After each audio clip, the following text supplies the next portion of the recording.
He's John Amaechi, former NBA player. From what I was told yesterday, spent some time with Jason Collins to get him to this moment and to be able to have the first-person account in Sports Illustrated. John, let me start there. When did you meet with Jason Collins? What was the conversation like?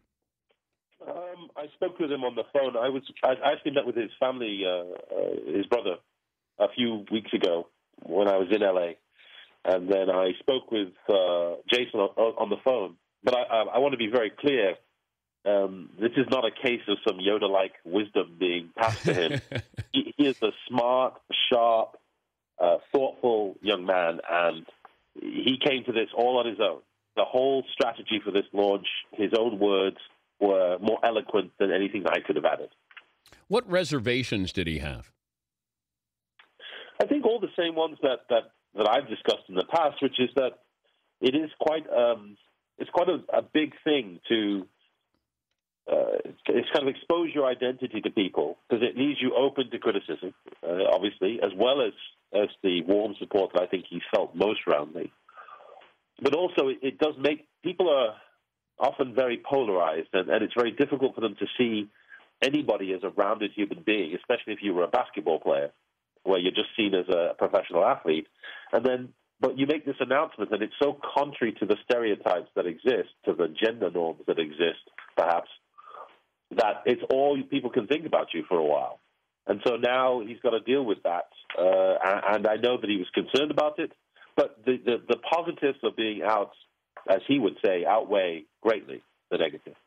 What if you came out when you were playing? You came out after you were done with your career, but let's go back, 10 years ago? Yep. What if you came out then? What would the reaction have been in the league and then maybe societal? I think it's clear that, to use the phrase that President Obama uses, that many players in the league have evolved over the last 10 years. There are players making statements now that I do not think, that we know for a fact weren't happening when I came out. And I think that's a really good thing. When I came out, there were players who were friends of mine who, whilst they would talk to me in private, they were afraid to be seen in public with me, to shake my hand in public, just in case people thought that they were gay too. And I think things really have evolved from there. You had teammates who knew you were gay, correct? Absolutely, yeah. Okay, but as far as how they treated you privately and publicly, how did that affect you when you would see this and know they were one way, and then all of a sudden, outside of the locker room, in public, they were a different way? I think it's difficult. It was difficult to deal with, especially when some of the instances were so stark. I mean, a lot of this was after I retired, but you still run into people at events, and you suddenly realize that when they're in a green room with just you and them, and maybe one of the organizers, they'll chat with you happily, but when they leave that green room and go into the event, it's almost as if you didn't exist. I would say that that's really changed over the years. I'm involved in a number of NBA cares and NBA events in Europe, and when legends come over from the league, old-time players who played when I played, my experience is brilliant. I've never experienced any problems. I really do think that the players aren't the issue necessarily, but let's not forget that there are, but nor is the Central NBA. I spoke to David Stern just 3 days ago, and he's always been, for the last 10 years, talking about how he wants equality, not for warm and fuzzy reasons. Anybody who knows him knows he's not a warm and fuzzy guy. He wants it because he wants to have the best possible league, with the best possible people able to play at their peak performance. And he knows you can't do that when you're scared. And he knows you can't do that when you hide, whether that's your sexuality or your accent or your background or whatever else. But, John, did the commissioner know Jason Collins was coming out 3 days ago when you spoke to him? I think he'd heard rumblings of something. I don't think he knew who it was. But I do believe that, and again, you have to ask Jason about this, but I do believe that Jason had a conversation with the league beforehand. You have 12 guys. You have 12 guys on the roster. NBA road lifestyle. It's pretty hard to hide, I would imagine. If you're a gay athlete, how you're going out with your guys or you're not going out. I mean, just give us an idea day to day, teammate wise, of how you can live as a gay athlete, but you're still in the closet. Well, I mean, really, the the difference is a lot of athletes. There are athletes right now, not just Jason. There are others in all the major four sports that I've spoken to that some of you will know who they are, and they are out to their friends. They're out to some of their teammates. They may even be the type of players who go everywhere with their, in quotes, manager, who live with their manager and have done for the last 8 years. They are out to everybody but the general public. Now, when you're in that kind of environment, you don't have to pretend much. You just, in your team environment, you just don't say anything to the press. I will admit that I had an advantage that Jason did not have, and that is that I'm English.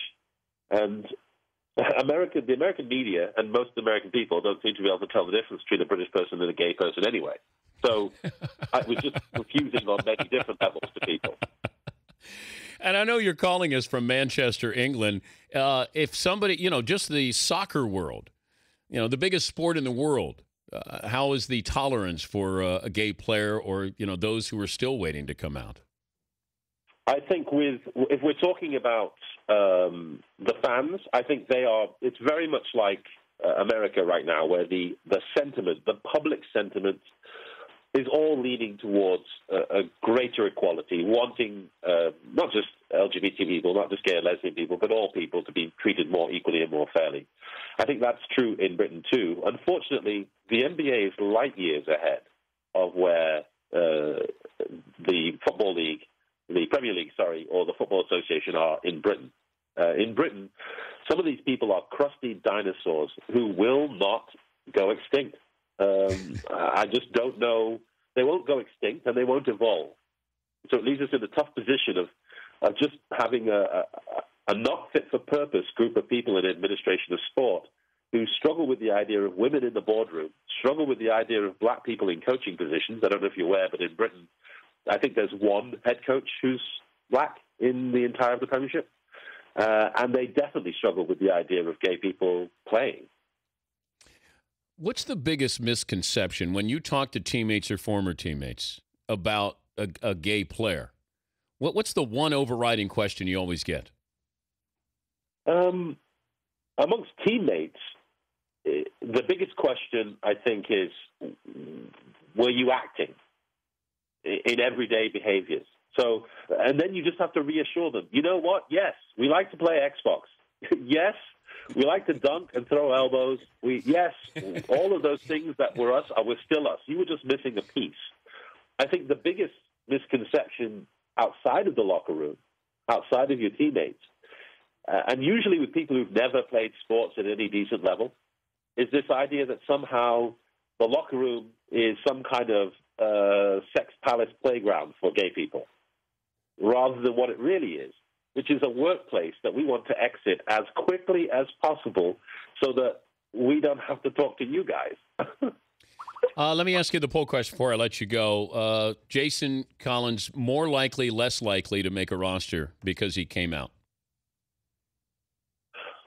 I would say that the competition for Jason is great because when you're 34 and a journeyman, there's usually a 20-year-old who can jump out of the gym who can take your job.